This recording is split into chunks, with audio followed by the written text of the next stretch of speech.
ಎಲ್ಲರಿಗೂ ನಮಸ್ಕಾರ. ಗುರುದೀಕ್ಷಾ ಅಕಾಡೆಮಿಗೆ ತಮಗೆಲ್ಲರಿಗೂ ಸ್ವಾಗತ. ಇಂದು ನಾವು ಬಾಂಗ್ಲಾದೇಶದ ಅಲ್ಲಿ ಆಗ್ತಾ ಇರುವಂತಹ ಒಂದು ಅಸ್ಥಿರತೆ ಇರ್ಬೋದು ಅಥವಾ ಬಾಂಗ್ಲಾದೇಶದ ಒಂದು ರಾಜಕೀಯ ಪರಿಸ್ಥಿತಿ ಏನಿದೆ, ಇದರಿಂದ ಭಾರತದ ಈಶಾನ್ಯ ಭಾಗದಲ್ಲಿ ಇರುವಂತಹ 7 ಸಿಸ್ಟರ್ ಸ್ಟೇಟ್ಸ್ ಅಂತ ಏನು ಕರಿತೀವಿ, ಅಂದರೆ ನಾರ್ತ್ ಈಸ್ಟರ್ನ್ ಸ್ಟೇಟ್ಸ್ಗಳು ಏನಿದ್ದಾವೆ ಇವುಗಳ ಮೇಲೆ ಯಾವ ರೀತಿಯಾದ ಒಂದು ಪರಿಣಾಮ ಬೀಳುತ್ತೆ ಅನ್ನೋದನ್ನು ನಾವು ನೋಡ್ತೀವಿ.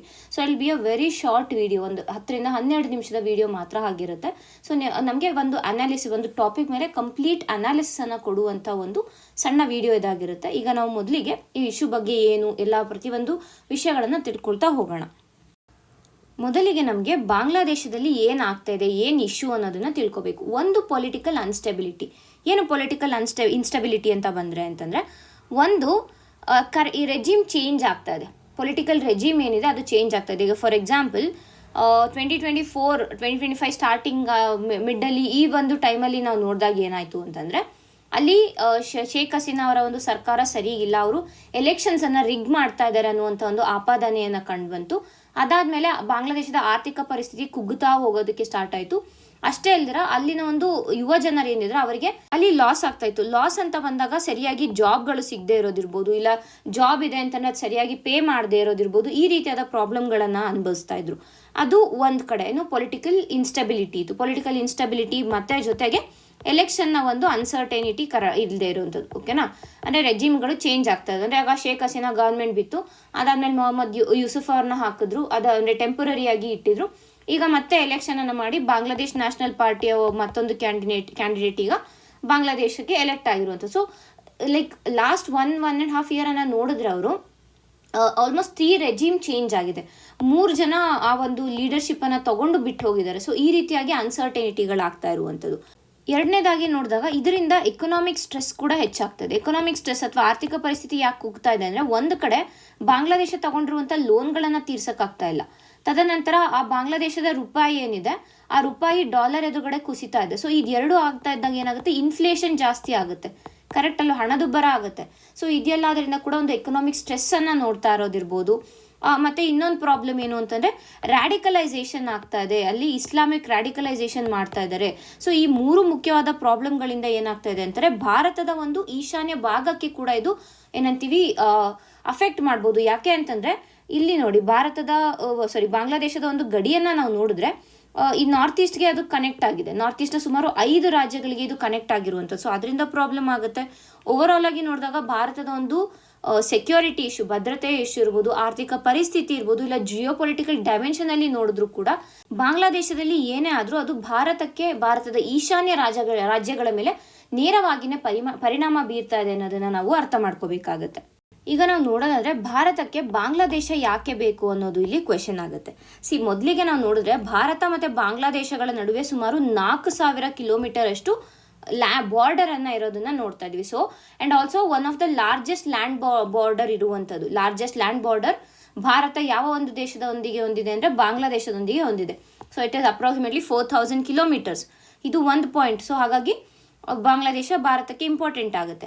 ಎರಡನೇದಾಗಿ ನೋಡಿದಾಗ ಸುಮಾರು 5 ಈಶಾನ್ಯ ಭಾಗದ ರಾಜ್ಯಗಳೇನಿದೆ, ಭಾರತದ ಈಶಾನ್ಯ ರಾಜ್ಯಗಳೇನಿದೆ, 5 ರಾಜ್ಯಗಳು ಬಾಂಗ್ಲಾದೇಶದೊಳಗಿನೇ ಒಂದು ಏನಂತೀವಿ ಲ್ಯಾಂಡ್ ಬಾರ್ಡರ್ ಅನ್ನ ಹಂಚ್ಕೋತಾ ಇದೆ. ಯಾವ್ದು ಅಸ್ಸಾಂ, ಮೇಘಾಲಯ, ಮಿಜೋರಾಂ, ತ್ರಿಪುರಾ ಮತ್ತು ವೆಸ್ಟ್ ಬೆಂಗಾಲ್. ಇದು ಕೂಡ ಇಂಪಾರ್ಟೆಂಟ್ ಆಗುತ್ತೆ. ಮೂರನೇದಾಗಿ ನೋಡಿದಾಗ ಸಿಲಿಗುರಿ ಕಾರಿಡಾರ್ ಈಗಾಗಲೇ ನಾನು ಹೇಳಿರೋ ಥರ ಬರೀ ಚಿಕ್ಕದಾಗಿ ನ್ಯಾರೋ ಒಂದು ಕಾರಿಡಾರ್ ಇದೆ. ಆ್ಯಂಡ್ ಇದು ನೇಪಾಳ, ಬಾಂಗ್ಲಾದೇಶ, ಚೈನಾ 3ನಲ್ಲಿ ನಿಯರ್ ಬೈ ಇದೆ. ಸೊ ಇಲ್ಲಿ ಏನಾದ್ರು ಬಾಂಗ್ಲಾದೇಶಲ್ಲಿ ಏನಾದ್ರು ಅಸ್ಥಿರತೆ ಇದೆ ಅಂತಂದರೆ ಅದು ಚಿಕನ್ ನೆಕ್ ಮೇಲೂ ಕೂಡ ಪರಿಣಾಮ ಬೀರ್ಬೋದು. ಸೊ ಹಾಗಾಗಿ it becomes a strategic bridge ಆಗಿ ಆ್ಯಕ್ಟ್ ಮಾಡುತ್ತೆ ಭಾರತದ ಮೇನ್ ಲ್ಯಾಂಡ್ಗೂ ಮತ್ತು ಈಶಾನ್ಯ ಭಾಗಕ್ಕೆ ಅನ್ನುವಂಥದ್ದು. ಆ್ಯಂಡ್ ಆಲ್ಸೋ ನಾವು ನೋಡಿದಾಗ ತ್ರಿಪುರಾದ 3 ಕಡೆ ಏನಿದೆ, 3 ಕಡೆ ಬಾಂಗ್ಲಾದೇಶದಿಂದ ಸುತ್ತುವರೆದಿದೆ. ಸೊ ಹಾಗಾಗಿ ಏನಾಗುತ್ತೆ, ತ್ರಿಪುರಾದ ಒಂದು ಸ್ಟೆಬಿಲಿಟಿ ಬೇಕು. ತ್ರಿಪುರಾದಲ್ಲಿ ನಾವು ಏನಾದ್ರು ಸೇಫ್ಟಿಯನ್ನು ನಾವು ಎನ್ಶೋರ್ ಮಾಡಬೇಕು ಅಂತಾರೆ, ಬಾಂಗ್ಲಾದೇಶದಲ್ಲೂ ಕೂಡ ಆ ಒಂದು ಸೇಫ್ಟಿ ಎನ್ಶೋರ್ ಆಗಿರಬೇಕು. ಸೊ ಬಾಂಗ್ಲಾದೇಶದಲ್ಲಿ ಯಾರು ಪ್ರಾಬ್ಲಮ್ ಆಗ್ತಾ ಇದೆ ಅಂತಂದರೆ that directly or indirectly affects our north eastern states ಅನ್ನೋದನ್ನು ನಾವು ಇಲ್ಲಿ ಅರ್ಥ ಮಾಡ್ಕೋಬೇಕು. ಇನ್ನು ನಾವು ಐತಿಹಾಸಿಕ ಹಿನ್ನೆಲೆಯನ್ನು ನೋಡೋಕೆ ಹೋದರೆ 1971ರಲ್ಲಿ ಸ್ಟಾರ್ಟ್ ಆದಂಥ ಭಾರತ ಬಾಂಗ್ಲಾದೇಶದ ಸಂಬಂಧ ಇಂದಿನವರೆಗೂ ನಾವು ಚೆನ್ನಾಗಿ ಮೇಂಟೈನ್ ಮಾಡ್ಕೊಂಡು ಬಂದಿದ್ದೀವಿ. ಸೊ ಫಾರ್ ಎಕ್ಸಾಂಪಲ್ 1971 ವಾರ್ ಏನಾಯಿತು, ಆಗ ಆದಂಥ ವಾರಲ್ಲಿ ಭಾರತ ಸಪೋರ್ಟ್ ಮಾಡಿದ್ದು ಯಾರಿಗೆ, ಬಾಂಗ್ಲಾದೇಶಕ್ಕೆ ಭಾರತ ಸಪೋರ್ಟ್ ಮಾಡಿದ್ದು. ಬಾಂಗ್ಲಾದೇಶನ ಸೆಪ್ರೇಟ್ ಕಂಟ್ರಿ ಅಂತ ರೆಕಗ್ನೈಸ್ ಮಾಡಿದ್ದು ಕೂಡ ಭಾರತನೇ. ಆ್ಯಂಡ್ ಆಲ್ಸೋ ಆಗ ಬಂದಂಥ ರೆಫ್ಯೂಜಿಗಳನ್ನು ಕೂಡ ಭಾರತ ಆಕ್ಸೆಪ್ಟ್ ಮಾಡಿತ್ತು. ಆ್ಯಂಡ್ ಅದೇ ಬೇಸಿಸ್ ಮೇಲೆ ಈಗ NRC ನಡೆಸಿ NRCಯಲ್ಲಿ ಏನೇ ಬೇರೆ ಒಂದು ಪ್ರಾಬ್ಲಮ್ಸ್ಗಳಿದ್ರೆ ಅದನ್ನು ಕೂಡ ದೂರ ಹಾಕಬೇಕು ಅಂತಲೇ NRC ಮತ್ತು ಸಿಟಿಸನ್ಶಿಪ್ ಇಶ್ಯೂಗಳನ್ನು ಆಗ್ತಾ ಇರುವಂಥದ್ದು. And also illegal migration issue start ಆಯಿತು. ಯಾವಾಗ 1921 ವಾರ್ ಆದಮೇಲೆ ಸ್ವಲ್ಪ ವರ್ಷಗಳ ನಂತರ ಏನಾಯಿತು ಅಂದರೆ ಬಾಂಗ್ಲಾದೇಶದಿಂದ ಇಲ್ಲಿಗಲ್ ಆಗಿ ಭಾರತಕ್ಕೆ ಎಂಟರ್ ಆಗೋಕ್ಕೆ ಸ್ಟಾರ್ಟ್ ಆದರು.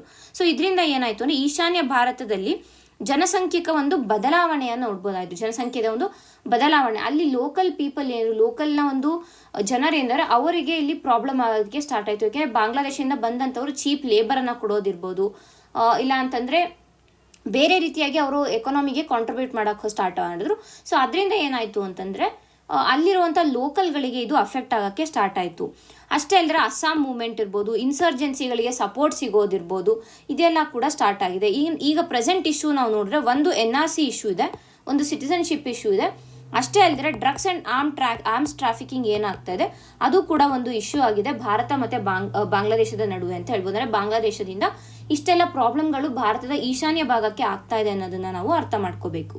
ಸೊ ಯಾವ ರೀತಿಯ ಪರಿಣಾಮ ಅಂತಂದರೆ ಮುಖ್ಯವಾಗಿ ಸೆಕ್ಯೂರಿಟಿ ಇಂಪ್ಲಿಕೇಶನನ್ನು ನಾವು ನೋಡಬೇಕು. ಯಾವ ರೀತಿಯಾಗಿ ಭಾರತದ ಈಶಾನ್ಯ ಭಾಗದ ಒಂದು ಭದ್ರತೆಗೆ ಇಲ್ಲಿ ಅಪಾಯಗಳಿದೆ ಅನ್ನೋದನ್ನು ಅರ್ಥ ಮಾಡ್ಕೋಬೇಕಾಗತ್ತೆ. ಒಂದು ಈಗಾಗಲೇ ಹೇಳಿರೋ ಥರ ಇಲ್ಲಿಗಲ್ ಮೈಗ್ರೇಷನ್ ಇರುವಂಥದ್ದು. ಯಾಕೆ ಇಲ್ಲಿಗಲ್ ಮೈಗ್ರೇಷನ್ ಆಗ್ತಾ ಇದೆ ಅಂತಂದರೆ ಇನ್ಕಂಪ್ಲೀಟ್ ಬಾರ್ಡರ್ ಫೆನ್ಸಿಂಗ್, ಬಾರ್ಡರಲ್ಲಿ ಸರಿಯಾದ ಒಂದು ಫೆನ್ಸಿಂಗ್ ಇಲ್ಲ, ಅಂದರೆ ಕರೆಕ್ಟಾಗಿ ಇಲ್ಲ, ಅಲ್ಲಲ್ಲಿ ಓಪನ್ ಇದೆ, ಪೋರಸ್ ಬಾರ್ಡರ್ ಇರುವಂಥ ಕಾರಣ ಇಲ್ಲಿಗಲ್ ಮೈಗ್ರೆಂಟ್ಸು ಹೆಚ್ಚಾಗ್ತಾ ಇದ್ದಾರೆ, ಅಂದರೆ ಅಕ್ರಮವಾಗಿ ವಲಸೆ ಬರ್ತಾ ಇದ್ದಾರೆ ಅನ್ನುವಂಥದ್ದು. ನಂತರ ಏನು ಅಂತಂದರೆ ಭಾರತದ ಒಂದು ಈಶಾನ್ಯ ಭಾರತದ ಒಂದು ಉಗ್ರ ಸಂಘಟನೆಗಳೇನಿದ್ದಾವೆ ಅವುಗಳು ಮತ್ತೆ ಸಕ್ರಿಯಗೊಳ್ಳುವಂಥ ಅಪಾಯ ಹೆಚ್ಚಾಗುತ್ತೆ. ಇನ್ಸರ್ಜೆಂಟ್ಗಳ ಒಂದು ರಿವೈವಲ್ ರಿಸ್ಕ್ ಹೆಚ್ಚಾಗುತ್ತೆ. ಸೊ ಯಾವಾಗ ಇನ್ಸರ್ಜೆನ್ಸಿಗಳು ಹೆಚ್ಚಾಗುತ್ತೆ ಆಗ ನಾವು ಅಲ್ಲಿ ಇರುವಂಥ ಒಂದು ಪೊಲಿಟಿಕಲ್ ಸ್ಟೆಬಿಲಿಟಿ ಹೋಗುತ್ತೆ. ಯಾವಾಗ ಪೊಲಿಟಿಕಲಿ ಅಸ್ಥಿರತೆ, ರಾಜಕೀಯ ಅಸ್ಥಿರತೆ ಅಲ್ಲಿ ಮೂಡುತ್ತೆ, ಮತ್ತು ಆ ಒಂದು ರೀಜನನ್ನು ಕಂಟ್ರೋಲ್ ಮಾಡೋದು it becomes very difficult. So ಅದು ಕೂಡ ಒಂದು ಪ್ರಾಬ್ಲಮ್ ಆಗುತ್ತೆ. ಇದೆಲ್ಲದರ ಜೊತೆಗೆ ಆರ್ಮ್ಸ್ ಆ್ಯಂಡ್ ನಾರ್ಕೋಟಿಕ್ಸ್ ಟ್ರಾಫಿಕಿಂಗ್ ಕೂಡ ಬಾಂಗ್ಲಾದೇಶದಿಂದ ಭಾರತಕ್ಕೆ ಆಗ್ತಾ ಇರುವಂಥದ್ದು.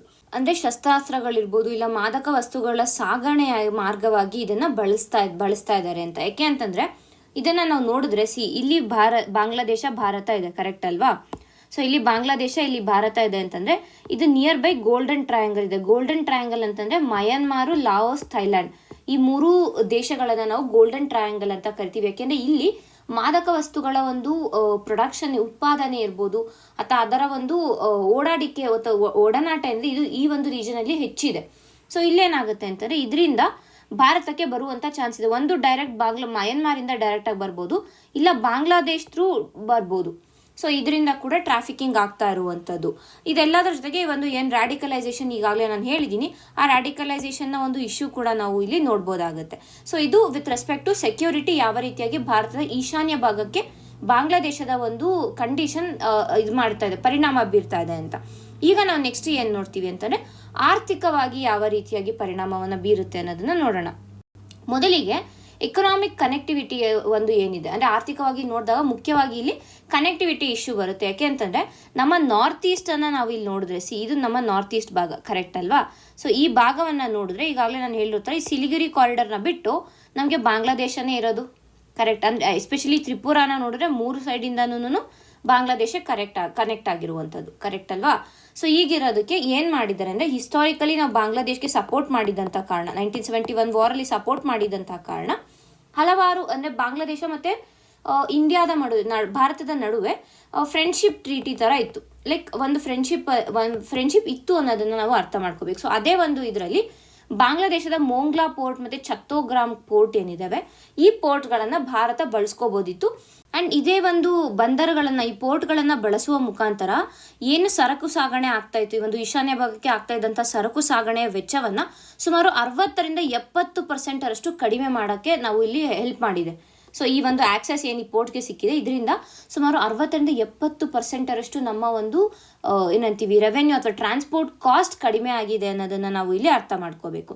ಇನ್ನು ಈ ಒಂದು BBIN ಮೋಟಾರ್ ವೆಹಿಕಲ್ಸ್ ಏನಿದೆ ಅಂದರೆ ಇದೇನು Bangladesh, Bhutan, India, Nepal motor vehicles agreement ಇರ್ಬೋದು, ಇನ್ಲ್ಯಾಂಡ್ ವಾಟರ್ ಟ್ರಾನ್ಸಿಟ್ ರೂಟ್ಗಳನ್ನು ಇರ್ಬೋದು, ಇಲ್ಲ ತ್ರಿಪುರಾದ ಕನೆಕ್ಟಿವಿಟಿ ಇರ್ಬೋದು, ಇದೆಲ್ಲ ನಮ್ಮ ಒಂದು ಆಕ್ಟ್ ಈಸ್ಟ್ ಪಾಲಿಸಿ ಏನಿದೆ ಭಾರತದ, ಇದರ ಒಂದು ಪ್ರಮುಖ ಆಧಾರ ಸ್ತಂಭಗಳಾಗಿ ಇವು ಆಕ್ಟ್ ಮಾಡ್ತಾ ಇದೆ ಅನ್ನೋದನ್ನ ನೋಡ್ಕೋಬೇಕು. ಬಿಬಿನ್ ಮೋಟಾರ್ ವೆಹಿಕಲ್ಸ್ ಆಕ್ಟ್ ಗೊತ್ತಿದೆ, ಅಂದರೆ ಬಾಂಗ್ಲಾದೇಶ, ಇಂಡಿಯಾ, ಭೂತಾನ್ ಮತ್ತು ನೇಪಾಳ್ಗೆ ಲೈಕ್ ವಿತೌಟ್ ಎನಿ ಏನಂತೀವಿ ಬಾರ್ಡರಲ್ಲಿ ರೆಸ್ಟ್ರಿಕ್ಷನ್ಸ್ ಆಗದಿರ ಒಂದೇ ಸತಿ ನಾವು ಹೋಗಂಗೆ ಲ್ಯಾಂಡ್ ರೂಟಲ್ಲಿ ಹೋಗೋ ರೀತಿಯಾಗಿ ಒಂದು ಅಗ್ರಿಮೆಂಟ್ ಇದು. ಇನ್ನು ಇನ್ಲ್ಯಾಂಡ್ ವಾಟರ್ ಟ್ರಾನ್ಸಿಟ್ ರೂಟ್ಸ್ ಅಂತ ಬಂದರೆ ಇಲ್ಲಿ ನಾವು ನೋಡಿದ್ರೆ ಬ್ರಹ್ಮಪುತ್ರ ನದಿ ಬಾಂಗ್ಲಾದೇಶದ ಥ್ರೂ ಹರಿಯುತ್ತೆ. ಸೊ ಅಲ್ಲಿ ನಾವು ಅದರ ಮುಖಾಂತರ ವಾಟರ್ ವೇಸನ್ನು ನಾವು ನಿರ್ಮಿಸ್ಕೋಬೋದಿತ್ತು. ಇನ್ನು ತ್ರಿಪುರಾ ಕನೆಕ್ಟಿವಿಟಿ ಈಗಾಗಲೇ ನಾವು ಹೆಚ್ಚಿನ ಸತಿ ಅದನ್ನ ಮಾತಾಡ್ಬಿಟ್ಟಿದ್ದೀವಿ. ಸೊ ಇದೆಲ್ಲನೂ ಕೂಡ ಏನಾಗುತ್ತೆ ಅಂತಾನೆ, ಈ ಒಂದು ಬಾಂಗ್ಲಾದೇಶದಲ್ಲಿ ಆಗ್ತಾ ಇರುವಂತಹ ಅಸ್ಥಿರತೆಯಿಂದ ಈ ಎಲ್ಲ ಪ್ರಾಜೆಕ್ಟ್ಸ್ಗಳಿಂದ ಇವುಗಳ ಮೇಲೆ ಪರಿಣಾಮ ಬೀರುತ್ತೆ. ಸೊ ಇದರ ಮೇಲೆ ಪರಿಣಾಮ ಬಿತ್ತು ಅಂತಂದರೆ ಭಾರತದ ಆರ್ಥಿಕ ಪರಿಸ್ಥಿತಿಯ ಮೇಲೆ ಪರಿಣಾಮ ಬೀರುತ್ತೆ, ಭಾರತದ ಭದ್ರತೆ ಮೇಲೆ ಪರಿಣಾಮ ಬೀರುತ್ತೆ. ಸೊ ಹಾಗಾಗಿ ಬಾಂಗ್ಲಾದೇಶದಲ್ಲಿ ರಾಜಕೀಯ ಸ್ಥಿರತೆ ಇರೋದು ಇಂಡಿಯಾಗೂ ಕೂಡ ಇಂಪಾರ್ಟೆಂಟ್ ಅನ್ನೋದನ್ನು ನಾವು ಇಲ್ಲಿ ಅರ್ಥ ಮಾಡ್ಕೋಬೇಕು. ಇನ್ನು ನೆಕ್ಸ್ಟ್ ನಾವು ನೋಡಿದ್ರೆ ಸಿಲಿಗುರಿ ಕಾರಿಡಾರ್ ಬಗ್ಗೆ ನಾವು ನೋಡಬೇಕಾಗತ್ತೆ. ಇದು ಭಾರತದ ಒಂದು ತಂತ್ರಾತ್ಮಕ ನರನಾಡಿ ಅಂತಾನೆ ಇದನ್ನ ಕರಿಬೋದಾಗುತ್ತೆ. ಇಲ್ಲಿ ನೋಡಿ, ಈ ಒಂದು ಚಿಕ್ಕ ಕಾರಿಡಾರ್ ಏನಿದೆ ಅಲ್ವಾ, ಇದನ್ನ ನಾವು ಸಿಲಿಗುರಿ ಕಾರಿಡಾರ್ ಅಥವಾ ಚಿಕನ್ ನೆಕ್ ಕಾರಿಡಾರ್. ಇದು 22 ಕಿಲೋಮೀಟರ್ ಅಷ್ಟು ಉದ್ದ ಇರುವಂಥದ್ದು. ದೆನ್ ಇದು ಕ್ಲೋಸ್ ಎಲ್ಲಿದೆ ಅಂತಾನೆ ನೋಡಿ, ಇಲ್ಲಿ ಬಾಂಗ್ಲಾದೇಶ ಇದೆ, ಇಲ್ಲಿ ನೇಪಾಳು, ಇಲ್ಲಿ ಚೈನಾ, ಈ ಪಾರ್ಟ್ ಚೈನಾ ಅಂತಂದ್ರೆ. So it is very near ಒಂದು ಕಡೆ. ಬಟ್ ಪ್ರಾಬ್ಲಮ್ ಏನು ಅಂತಂದ್ರೆ, ಈ ಚಿಕನ್ ಕಾರಿಡಾರ್ ಅಲ್ಲಿ ಇದು ನಿಯರ್ ಬೈ ಡೋಕ್ಲಾಮ್ ಇರುವಂಥದ್ದು. ಡೋಕ್ಲಾಮ್ ಅಂತಂದ್ರೆ ಅದ ಟ್ರೈ ಜಂಕ್ಷನ್ ಏನು ಬರುತ್ತಲ್ವ ಚೈನಾ ಮತ್ತೆ ಭಾರತದ ಮಧ್ಯೆ ಬರುವಂಥ ಒಂದು ಟ್ರೈ ಜಂಕ್ಷನ್ ಏರಿಯಾ ಏನಿದೆ ಅದನ್ನ ಡೋಕ್ಲಾಮ್ ಇಶ್ಯೂ ಕೂಡ ನಮಗೆ ಗೊತ್ತೇ ಇದೆ. ಸೊ ಹೀಗಿರುವಾಗ ಏನಾಗುತ್ತೆ ಅಂದರೆ 2 ಫ್ರಂಟಲ್ಲಿ ವಲ್ನರಬಿಲಿಟಿ ಇರುತ್ತೆ ಭಾರತಕ್ಕೆ. ಒಂದು ಕಡೆ ಬಾಂಗ್ಲಾದೇಶದಿಂದ ಆಗ್ಬೋದು, ಬಿಕಾಸ್ ಚೈನಾ ಸಪೋರ್ಟಿಂದ ಇರ್ಬೋದು, ಇಲ್ಲ ಪಾಕಿಸ್ತಾನ್ ಸಪೋರ್ಟಿಂದ ಇಲ್ಲೇನಾದ್ರು ಬಾಂಗ್ಲಾದೇಶ ಅಟ್ಯಾಕ್ ಮಾಡೋದಿರ್ಬೋದು, ಇಲ್ಲ ಈ ಕಡೆ ಚೈನಾ ಅಟ್ಯಾಕ್ ಮಾಡೋದಿರ್ಬೋದು. ಮಾಡಿದ್ರೆ ನಮ್ಮ ಒಂದು ನಾರ್ತ್ ಈಸ್ಟ್ನ ರೀಜನ್ಸ್ಗಳು ಏನಿದೆ, ನಾರ್ತ್ ಈಸ್ಟ್ನ ರಾಜ್ಯಗಳಿಂದ ಇದಕ್ಕೆ ಭಾರತದ ಕನೆಕ್ಟಿವಿಟಿ ಲಾಸ್ ಆಗಿಬಿಡುತ್ತೆ. ಸಿಲಿಗುರಿ ಕಾರಿಡಾರ್ ಏನಿದೆ ಇದು ತುಂಬಾನೇ ಇಂಪಾರ್ಟೆಂಟ್ ಆಗುತ್ತೆ ಅನ್ನುವಂಥದ್ದು. ಇನ್ನು ನಾವು ಈಗ ಚೈನಾ ಬಗ್ಗೆ ಮಾತಾಡಿದ್ವಿ. ಚೈನಾ ಕೂಡ ಬಾಂಗ್ಲಾದೇಶದ ಒಂದು ಫ್ಯಾಕ್ಟರ್ಸ್ ಅನ್ನ ಇನ್ಫ್ಲುಯೆನ್ಸ್ ಮಾಡ್ಬೋದು ಅಂತ. ಯಾವ ರೀತಿಯಾಗಿ ಅಂತ ನೋಡಿದ್ರೆ, ಬಾಂಗ್ಲಾದೇಶ ಚೈನಾದ ಒಂದು ಬೆಲ್ಟ್ ಅಂಡ್ ರೋಡ್ ಇನಿಷಿಯೇಟಿವ್ ಏನಿದೆ ಅದರ ಒಂದು ಭಾಗವಾಗಿದೆ. ಸೊ ಹಾಗಾಗಿ ಅದು ನಮಗೆ ಪ್ರಾಬ್ಲಮ್ ಆಗುತ್ತೆ. ಯಾಕೆ ಅಂತಂದರೆ ಚೈನಾ ಏನು ಮಾಡುತ್ತೆ ನಮಗೆಲ್ಲ ಗೊತ್ತಿದೆ, ಡೆಡ್ ಡಿಪ್ಲೊಮಸಿಯನ್ನು ಮಾಡ್ತಾ ಇರುವಂಥದ್ದು. ಕರೆಕ್ಟ್ ಅಲ್ವಾ? ಅಂದರೆ ಸಾಲ ಕೊಡುತ್ತೆ, ಸಾಲ ತೀರ್ಸೋಕ್ಕಾಗಿಲ್ಲ ಅಂತಂದರೆ ಆ ಒಂದು ಜಾಗನ ಆಕ್ರಮಣ ಮಾಡ್ಕೊಳ್ಳೋದು, ಇಲ್ಲ ಆ ಒಂದು ದೇಶದ ರಾಜಕೀಯ ಪರಿಸ್ಥಿತಿ ಮೇಲೆ ಪರಿಣಾಮ ಬೀರೋದಕ್ಕೆ ಅದು ಟ್ರೈ ಮಾಡುತ್ತೆ, ಅಂದರೆ ಅದನ್ನು ಇನ್ಫ್ಲೂಯೆನ್ಸ್ ಮಾಡೋದಕ್ಕೆ ಟ್ರೈ ಮಾಡುತ್ತೆ. ಕರೆಕ್ಟ್ ಅಲ್ವಾ? ಅದಾದಮೇಲೆ ಚೈನಾ ಡಿಫೆನ್ಸ್ ಎಕ್ಸ್ಪೋರ್ಟ್ಸ್ಗಳನ್ನು ಮಾಡ್ತಾ ಇದೆ ಎಲ್ಲಿಗೆ? ಬಾಂಗ್ಲಾದೇಶಕ್ಕೆ. ಸೊ ಅದು ಕೂಡ ನಮಗೆ ಪ್ರಾಬ್ಲಮ್. ಪೋರ್ಟ್ ಡೆವಲಪ್ಮೆಂಟ್ ಆಗ್ತಾ ಇರ್ಬೋದು. ಸೊ ಈ ರೀತಿಯಾಗಿ ನೋಡಿದಾಗ ನಮ್ಮ ಒಂದು ನಾರ್ತ್ ಈಸ್ಟ್ ಏನಿದೆ, ನಾರ್ತ್ ಈಸ್ಟು ಆಲ್ಮೋಸ್ಟ್ ಎಲ್ಲ ಕಡೆಯಿಂದ ಬಾಂಗ್ಲಾದೇಶ್ಗೆ ಲಿಂಕ್ ಆಗಿದೆ. ಸೊ ಹೀಗಿರುವಾಗ ಇಲ್ಲಿ ಯಾರು ಚೈನಾ ಬಂತು ಅಂದರೆ ಎಂಟೈರ್ ನಾರ್ತ್ ಈಸ್ಟನ್ನು ನಾವು ಲಾಸ್ ಆಗುವಂಥ ಚಾನ್ಸಸ್ಗಳು ಹೆಚ್ಚಿದೆ. ಅಲ್ಲಿ ಭದ್ರತೆ ಇರ್ಬೋದು, ನಮ್ಮ ಓವರ್ ಆಲ್ ನ್ಯಾಷನಲ್ ಸೆಕ್ಯೂರಿಟಿಯ ಒಂದು ಸವಾಲಾಗಿರುತ್ತೆ ಅನ್ನೋದನ್ನು ನಾವು ಇಲ್ಲಿ ಅರ್ಥ ಮಾಡ್ಕೋಬೇಕು. ಇನ್ನು ಭಾರತದ ಆಕ್ಟ್ ಈಸ್ಟ್ ಪಾಲಿಸಿ ಮೇಲೆ ಯಾವ ರೀತಿಯಾದ ಒಂದು ಪರಿಣಾಮ ಬೀರುತ್ತೆ ಈ ಒಂದು ಬಾಂಗ್ಲಾದೇಶದಲ್ಲಿ ಇರುವಂಥ ಒಂದು ಸಿಚುಯೇಷನ್ ಅಂತ ನಾವು ನೋಡಿದ್ರೆ, ಮೊದಲಿಗೆ ಬಾಂಗ್ಲಾದೇಶ ಭಾರತದ ಆಸಿಯಾನ್ ಸಂಪರ್ಕಕ್ಕೆ ಪ್ರಮುಖವಾದ ದ್ವಾರವಾಗಿದೆ. ಸೊ ಅಂದರೆ it is a door to ಅಥವಾ ಗೇಟ್ ವೇ ಟು ಆಸಿಯಾನ್ ಅಂತ ಹೇಳ್ಬೋದು, ಯಾವುದು ಬಾಂಗ್ಲಾದೇಶ್. ಸೊ ಬಾಂಗ್ಲಾದೇಶದಲ್ಲಿ ಅಸ್ಥಿರತೆ ಇದೆ ಅಂತಂದರೆ ಅದರಿಂದ ಇಂಡಿಯಾಗೂ ಕೂಡ ಪ್ರಾಬ್ಲಮ್ ಆಗುತ್ತೆ ಅನ್ನೋದನ್ನು ಅರ್ಥ ಮಾಡ್ಕೋಬೇಕು. ಇನ್ನು ಕಲಾದನ್ ಪ್ರಾಜೆಕ್ಟ್ ಏನಿದೆ it is via Myanmar. So Myanmar ಜೊತೆ ನಾವು ಒಳ್ಳೆಯ ರಿಲೇಷನನ್ನು ಇಟ್ಕೋಬೇಕಂದ್ರೆ ಇವನ್ ಬಾಂಗ್ಲಾದೇಶ್ ಆಲ್ಸೋ ಮ್ಯಾಟರ್ಸ್ ದೇರ್ ಅನ್ನುವಂಥದ್ದು. ನಂತರ ಮಲ್ಟಿ ಮೋಡಲ್ ಕಾರಿಡಾರ್ಸನ್ನು ಎಸ್ಟಾಬ್ಲಿಷ್ ಮಾಡುವಂಥದ್ದು ಇರ್ಬೋದು, ಇಲ್ಲ ಅಂತಾರೆ ಸ್ಟ್ರಾಟಜಿಕ್ ಅಟಾನಮಿಯ ಒಂದು ಗೋಲ್ ಏನಿದೆ ಇದೆಲ್ಲ ಬಾಂಗ್ಲಾದೇಶದಲ್ಲಿ ಆಗ್ತಾ ಇರುವಂಥ ಒಂದು ಅಸ್ಥಿರತೆಯಿಂದ ಭಾರತದ ಎಲ್ಲ ಒಂದು ಫ್ರಂಟಿಯರ್ ಮೇಲೂ ಕೂಡ ಇದು ಪರಿಣಾಮವನ್ನು ಬೀರುತ್ತೆ ಅನ್ನೋದನ್ನು ನಾವು ಇಲ್ಲಿ ಅರ್ಥ ಮಾಡ್ಕೋಬೇಕಾಗುತ್ತೆ. ಇಫ್ ಬಾಂಗ್ಲಾದೇಶ ಏನಾದ್ರು ಡಿಸ್ಟೆಬಿಲೈಸ್ ಆಗಿದೆ ಅಂತಂದರೆ ಒಂದು ಕಡೆ ಭಾರತದ ಆಕ್ಟ್ ಈಸ್ಟ್ ಪಾಲಿಸಿ ವೀಕ್ ಆಗುತ್ತೆ. And also at the same time ಚೈನಾವನ್ನು ಕಂಪೇರ್ ಮಾಡಿದಾಗ ಭಾರತ ಡಿಸ್ಅಡ್ವಾಂಟೇಜಲ್ಲಿ ಇರುತ್ತೆ. China become stronger. ಸೊ ಹೀಗಾದಾಗ ಏನಾಗುತ್ತೆ, ಓವರ್ ಆಲ್ ಆಗಿ ಎಂಟೈರ್ ಸೌತ್ ಏಷ್ಯಾ ಏನಿದೆ, ಇಂಡಿಯನ್ ಓಷನ್ ರೀಜನ್ ಏನಿದೆ, ಈ ಇಂಡಿಯನ್ ಓಷನ್ ರೀಜನ್ನ ಸೆಕ್ಯೂರಿಟಿನೇ ಇಲ್ಲಿ ಪ್ರಾಬ್ಲಮ್ ಆಗ್ಬೋದು. ಅದಕ್ಕೆ ಇಲ್ಲಿ ಪ್ರಾಬ್ಲಮ್ ಆಗ್ಬೋದು ಅನ್ನೋದನ್ನು ನಾವು ಅರ್ಥ ಮಾಡ್ಕೋಬೇಕು. ಆ್ಯಂಡ್ ಆಲ್ಸೋ ಇಲ್ಲಿ ನಾವು ಮಾತಾಡುವಾಗ ಇಲ್ಲಿ ನಿಮಗೆ ಆಕ್ಟ್ ಈಸ್ಟ್ ಪಾಲಿಸಿ ಬಗ್ಗೆ ಕೂಡ ಮುಖ್ಯವಾದ ಒಂದು ಪ್ರೊವಿಷನ್ಸ್ಗಳು ಗೊತ್ತಿರಬೇಕು. ಸೊ ಜಸ್ಟ್ ನೀವು ಅದನ್ನ ಒಂದ್ಸತಿ ನಿಮ್ಮ ಸ್ಟ್ಯಾಟಿಕ್ ಪಾರ್ಟಲ್ಲಿ ರಿವೈಸ್ ಮಾಡ್ಕೊಳ್ಳಿ. ಸೊ ಹಾಗಾದ್ರೆ ಇಷ್ಟೆಲ್ಲ ಪ್ರಾಬ್ಲಮ್ಸ್ ಇದೆ. ಭಾರತ ಏನು ಮಾಡಬೇಕು? ಸೊ ಏನು ಮಾಡಬೇಕು ಭಾರತ ಅಂದರೆ, ಮೊದಲಿಗೆ ಒಂದು ಮಲ್ಟಿ ಲೇಯರ್ಡ್ ಸ್ಟ್ರಾಟಜಿಯನ್ನು ಇಲ್ಲಿ ಭಾರತ ನಿರ್ಮಿಸಬೇಕು ಅಥವಾ ಅನುಸರಿಸಬೇಕು ಅನ್ನುವಂಥದ್ದು. ಎರಡನೇದಾಗಿ ನೋಡಿದಾಗ ಬಾರ್ಡರ್ ಇನ್ಫ್ರಾಸ್ಟ್ರಕ್ಚರ್ಗಳನ್ನು ಅಪ್ಗ್ರೇಡ್ ಮಾಡೋದು. ಅಂದರೆ ಈಗ ಇದು ನೈಟ್ ಸೆನ್ಸರ್ಸ್ಗಳನ್ನು ಇಡೋದಿರ್ಬೋದು, ಲೇಸರ್ ಡಿಪ್ಲಾಯ್ಮೆಂಟ್ ಇರ್ಬೋದು, ಇಲ್ಲ ಡ್ರೋನ್ ಡಿಪ್ಲಾಯ್ಮೆಂಟ್ಗಳನ್ನು ಮಾಡೋದಿರ್ಬೋದು, ಮತ್ತು ಎಲ್ಲೆಲ್ಲಿ ಪೋರಸ್ ಬಾರ್ಡರ್ಗಳಿದೆ ಆ ಪೋರಸ್ ಬಾರ್ಡರ್ಗಳನ್ನು ಮುಚ್ಚುವಂಥದ್ದಿರ್ಬೋದು, ಈ ರೀತಿಯಾಗಿ ಮಾಡಬೇಕು. ಥರ ಸ್ಮಾರ್ಟ್ ಫೆನ್ಸಿಂಗ್ ಇರ್ಬೋದು, ಟೆಕ್ನಾಲಜಿ ಸರ್ವೆಲೆನ್ಸ್, ಈಗಾಗಲೇ ಹೇಳೋ ಥರ ಡ್ರೋನ್ಗಳನ್ನು ಬಳಸೋದು, ಸೆನ್ಸಾರ್ಗಳನ್ನು ಬಳಸೋದು, ಈ ರೀತಿಯಾಗಿ ಮಾಡಬೇಕು ಅನ್ನುವಂಥದ್ದು. ತದನಂತರ ಡಿಪ್ಲೊಮೆಟಿಕ್ ಎಂಗೇಜ್ಮೆಂಟ್ ಮಾಡಬೇಕು. ಅಂದರೆ ಬಾಂಗ್ಲಾದೇಶದ ಎಲ್ಲ ಒಂದು ರಾಜಕೀಯ ಶಕ್ತಿಗಳೊಂದಿಗೆ ಈ ಒಂದು ರಾಜತಾಂತ್ರಿಕ ಸಂವಾದವನ್ನು ಮುಂದುವರಿಸಬೇಕು ಅನ್ನುವಂಥದ್ದು. ಒಂದು ಆರ್ಥಿಕ ಸಹಕಾರವನ್ನು ಕೊಡೋದಿರ್ಬೋದು. ಬಿಕಾಸ್ ಇಂಡಿಯಾ ಬಾಂಗ್ಲಾದೇಶದಲ್ಲಿ ನಡುವೆ ಒಂದು ಒಳ್ಳೆಯ ಸಂಬಂಧವನ್ನು ನಾವು ನೋಡ್ತಾ ಇದ್ದೀವಿ, ಕರೆಕ್ಟ್ ಅಲ್ವಾ? ಸೊ ಆ ಒಂದು ಸಂಬಂಧವನ್ನು ಮತ್ತಷ್ಟು ಗಟ್ಟಿಗೊಳಿಸ್ಕೋಬೇಕು, ಸೊ ದಟ್ ನಮ್ಮ ಒಂದು ಈಶಾನ್ಯ ಭಾಗವನ್ನು ನಾವು ರಕ್ಷಿಸ್ಕೋಬಹುದು ಅನ್ನುವಂಥದ್ದು. ಅಷ್ಟೇ ಅಲ್ಲದೆ ಇದರ ಜೊತೆಗೆ ಸೋಷಿಯೋ ಎಕನಾಮಿಕ್ ಸ್ಟೆಬಿಲೈಸೇಷನ್ ಅನ್ನು ತರಬೇಕು ಇಲ್ಲಿ ಭಾರತದ ಈಶಾನ್ಯ ಭಾಗದಲ್ಲಿ ಅಂತ. ಸೊ ಒಟ್ಟಾರೆಯಾಗಿ ನಾವು ನೋಡಿದಾಗ ಬಾಂಗ್ಲಾದೇಶದ ರಾಜಕೀಯ ಅಸ್ಥಿರತೆ ಏನಿದೆ, ಈಗಾಗಲೇ ಹೇಳಿರ್ತಾರ, ಭಾರತದ ಭದ್ರತೆ, ಆರ್ಥಿಕ ಪರಿಸ್ಥಿತಿ ಇರ್ಬೋದು, ಇಲ್ಲಾಂದರೆ ವಿದೇಶಾಂಗ ನೀತಿಗೆ ಬಹುಮಟ್ಟದ ಒಂದು ಪರಿಣಾಮ ಬೀರ್ತಾ ಇದೆ ಅನ್ನೋದನ್ನ ಈಗಾಗಲೇ ಅರ್ಥ ಮಾಡ್ಕೊಂಡಿದ್ದೀವಿ. ಓವರ್ ಆಲ್ ಆಗಿ ನಾವು ನೋಡಿದಾಗ we can choose our friends but we can not choose our enemies ಅಂತ ಏನು ಹೇಳ್ತಾರೆ. ಸೊ ಹಾಗಾಗಿ ಜಿಯೋಗ್ರಫಿ ಏನಿದೆ ಇಟ್ ಈಸ್ ಡೆಸ್ಟಿನಿ. ನಾವ್ಯಾಗ ಇಂಡಿಯಾದ ಜಿಯೋಗ್ರಫಿನ ಚೇಂಜ್ ಮಾಡ್ತೀವಿ ಅಂತ ಹೋಗೋಕ್ಕಾಗೋದಿಲ್ಲ. ಬದಲಿಗೆ ಏನು ಮಾಡ್ಬೋದು, ಇರುವಂಥ ಜಿಯೋಗ್ರಫಿಯಲ್ಲಿ ನಾವು ಫ್ರೆಂಡ್ಸನ್ನು ಚೂಸ್ ಮಾಡ್ಕೋಬೋದು, ಫ್ರೆಂಡ್ಸನ್ನು ಮಾಡ್ಕೋಬೋದು ಹೊರತು ಎನಿಮೀಸನ್ನು ಮಾಡ್ಕೋಬಾರ್ದು. ಆ್ಯಂಡ್ ಆಲ್ಸೋ ಬಾಂಗ್ಲಾದೇಶದಲ್ಲಿ ಸ್ಟೆಬಿಲಿಟಿ ಇದೆ ಅಂದರೆ ಅದು ನಮ್ಮ ಭಾರತದ ಈಶಾನ್ಯ ಭಾಗದ ಒಂದು ಸ್ಟೆಬಿಲಿಟಿಗೂ ಅದು ಕಾಂಟ್ರಿಬ್ಯೂಟ್ ಮಾಡುತ್ತೆ ಅನ್ನೋದನ್ನು ನಾವು ಇಲ್ಲಿ ಅರ್ಥ ಮಾಡ್ಕೋಬೇಕಾಗುತ್ತೆ. ಸೊ ಇಷ್ಟು ನಮಗೆ ಈ ಒಂದು ಆರ್ಟಿಕಲಲ್ಲಿ ಬೇಕಾಗಿರುವಂಥ ಒಂದು ಇನ್ಫಾರ್ಮೇಷನ್ ಆಗಿದೆ. ಧನ್ಯವಾದಗಳು.